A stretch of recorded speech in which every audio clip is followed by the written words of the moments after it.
Welcome to Litpoetry, the podcast where we go on a journey of discovery, reading, analyzing, and discussing great poetry from around the world. Poetry is worth it because the reading and writing of poetry is a revolutionary act that has the potential to transform both the reader and our world.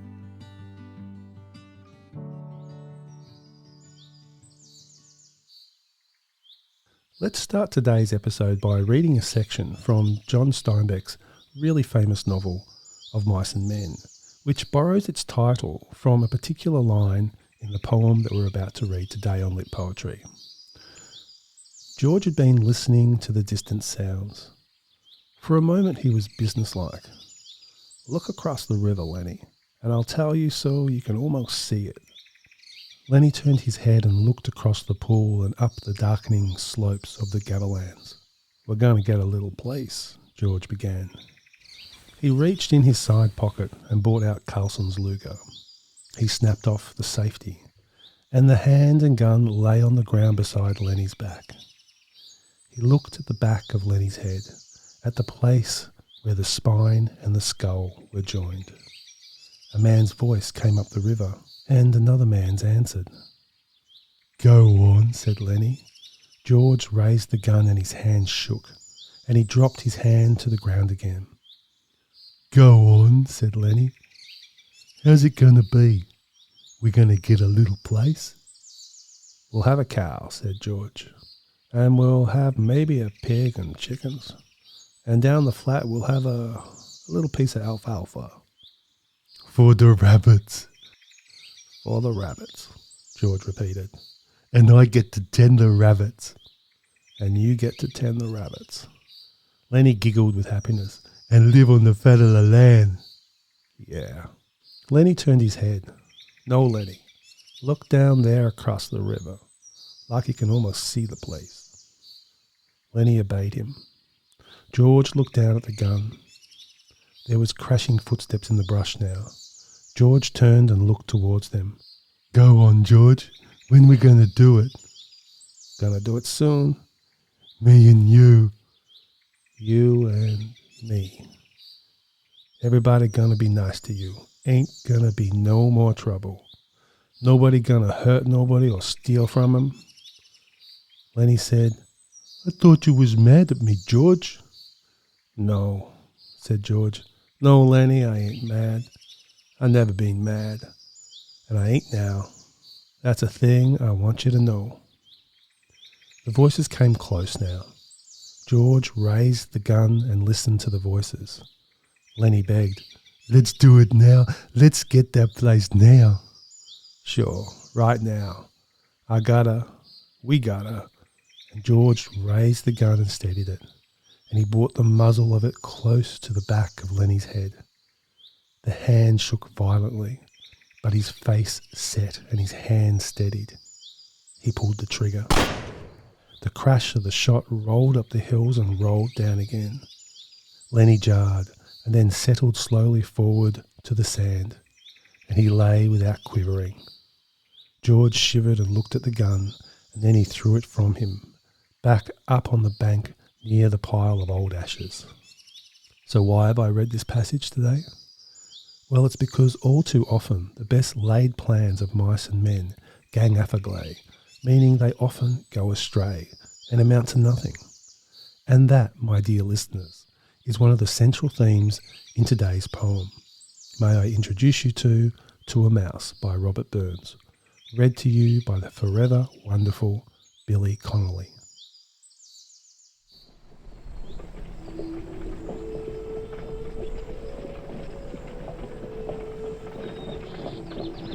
To a mouse, on turning her up in her nest with the plough, November 1785.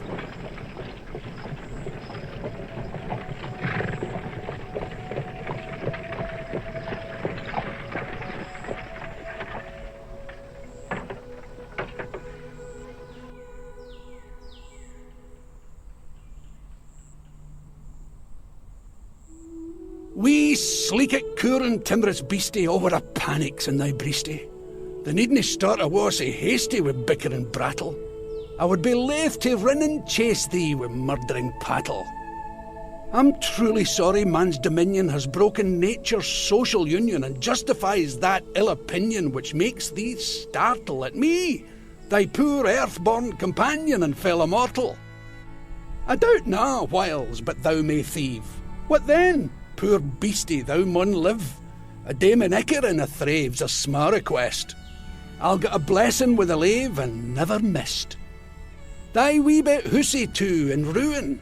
It's silly was the winds are strewing, and naething new to big a new un of foggage green, and bleak December winds ensuing, baith snell and keen. Thou saw the fields laid bare and waste, and weary winter coming fast, and cosy here beneath the blast thou thought to dwell, till crash the cruel coulter passed out through thy cell. That wee bit heap o' leaves and stibble has cost thee money a weary nibble. Now thou's turned out for all thy trouble, but hoose are hauled to thole the winter's sleety dribble and cranach called. But Moussie, thou art no thy lane, and proven foresight may be vain. The best laid schemes o' mice and men gang after glee, and leaves nought but grief and pain for promised joy. Still, thou art blessed compared with me. The present only toucheth thee, but och, I backward cast my ee on prospects drear, and forward, though I cannae see, I guess and fear.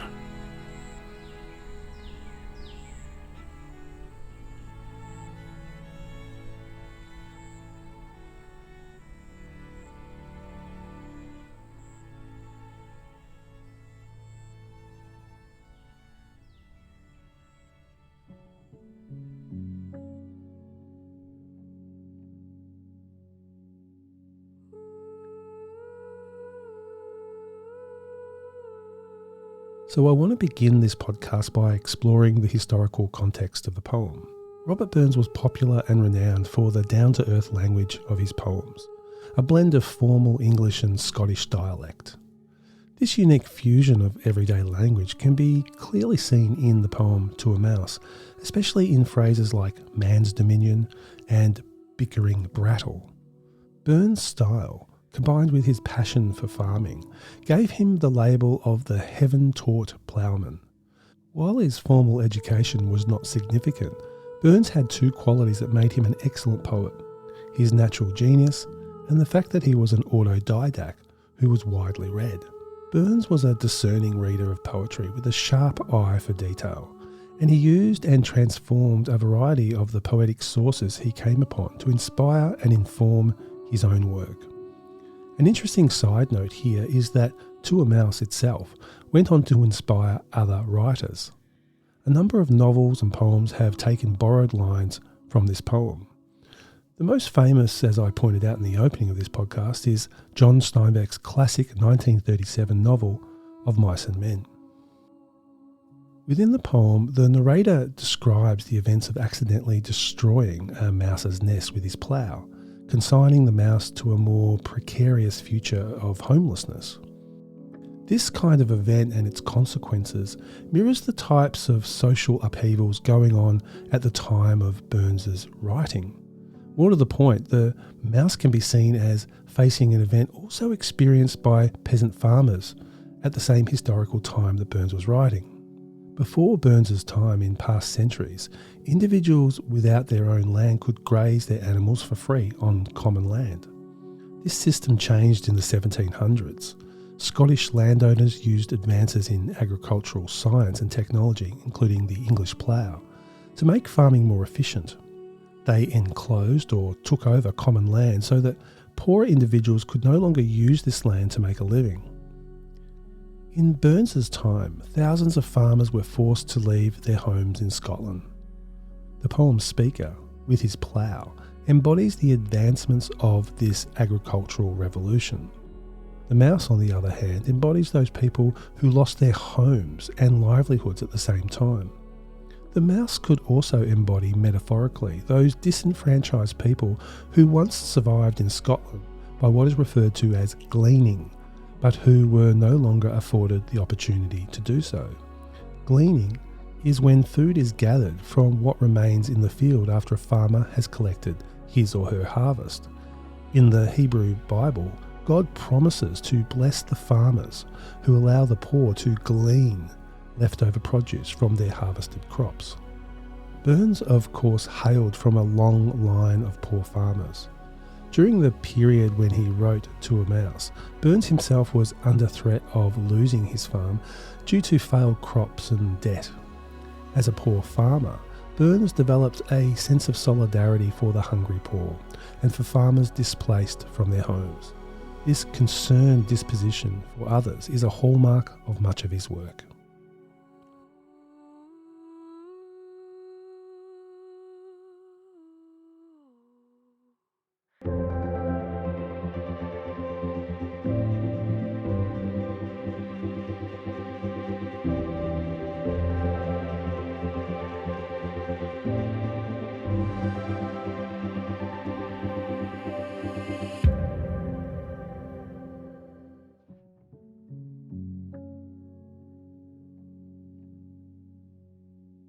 Welcome back.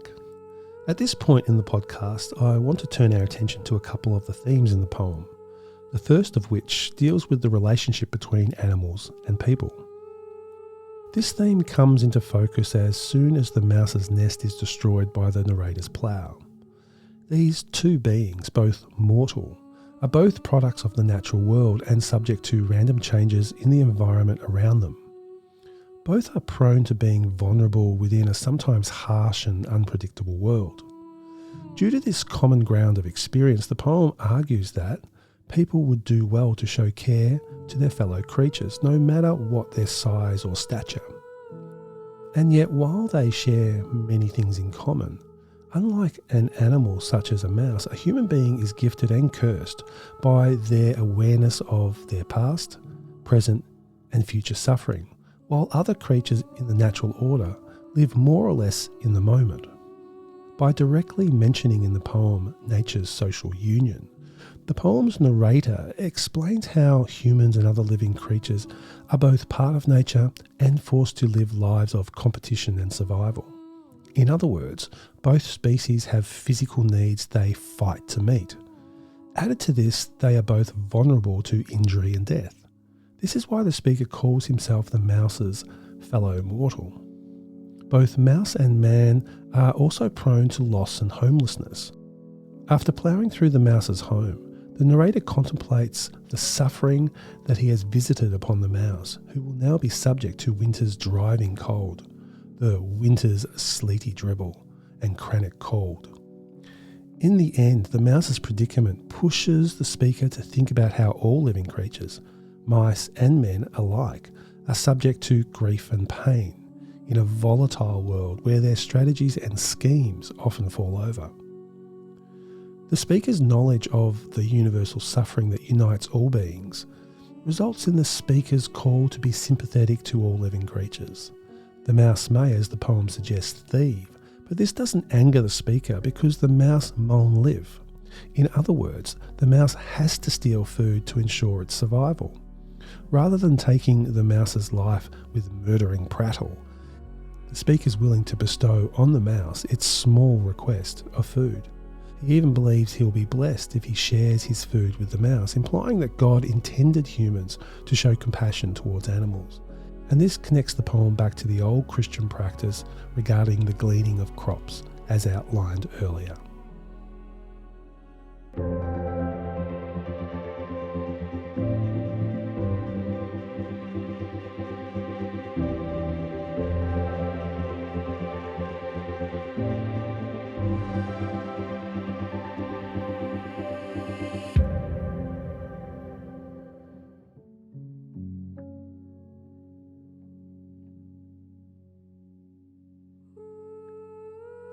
The final theme to talk about today deals with suffering in life and its unpredictable nature. The most famous line of To a Mouse is this: "The best laid schemes of mice and men gang afagley," meaning the best organised plans of both humans and animals usually go awry. Because the future is unpredictable, it is difficult to control it, and this invariably leads on to the experience of frustration, suffering, and pain. The most a person can do in life, the poem implies, is to centre their concerns on the here and now and practice kindness to those who encounter hard times. The wrecking of the mouse's home shows how foresight may be vain. The mouse had tried to plan ahead for her future needs, but now her plan has proven a failure. She had thought to dwell in this nest cosy beneath the blast of the winter winds, but now that her nest is in ruins, she will have to suffer the sleet and frost of winter's sleety dribble and crannock's call.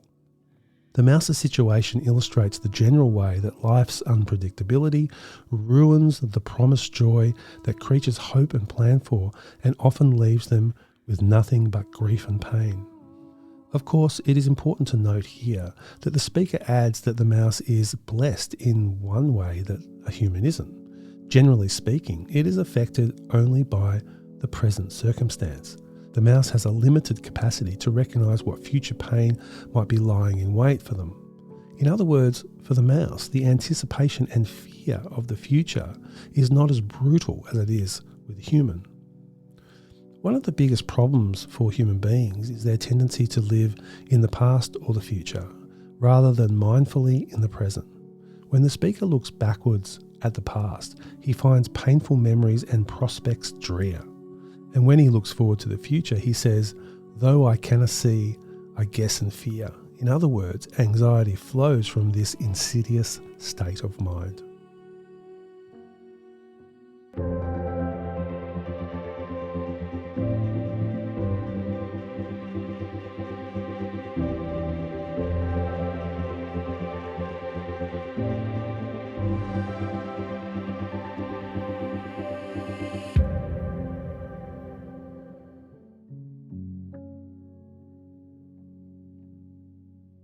So it's time to wrap up this week's episode and say goodbye. I hope some of you out there really enjoy a week lived gracefully in the present. And hats off to any listeners who are currently managing to live off the fat of the land. We'll finish by listening one more time to Bill Connelly's wonderful reading of this poem.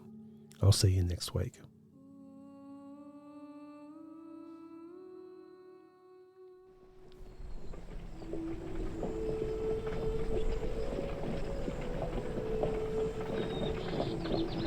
To a mouse, on turning her up in her nest with the plough, November 1785.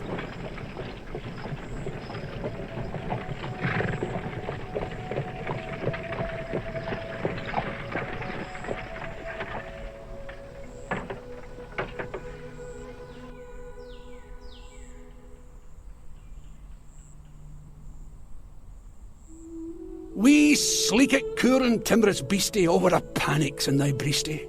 The needna start a war sae hasty wi' bicker and brattle. I would be laith to rin and chase thee wi' murdering pattle.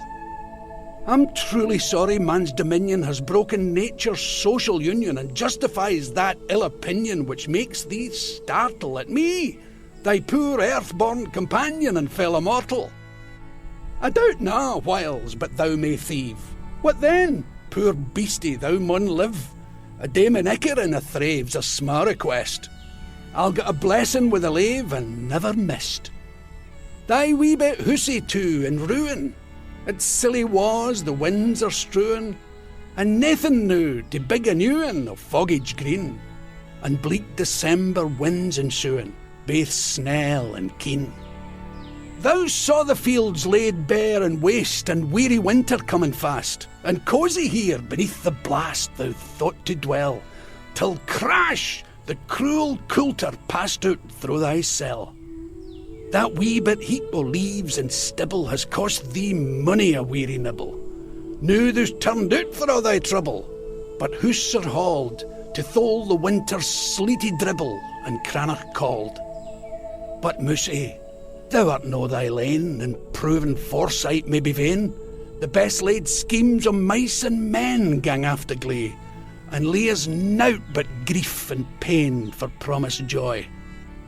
Still, thou art blessed compared with me. The present only toucheth thee, but och, a backward cast my ye on prospects drear, and forward, though I cannae see, I guess and fear.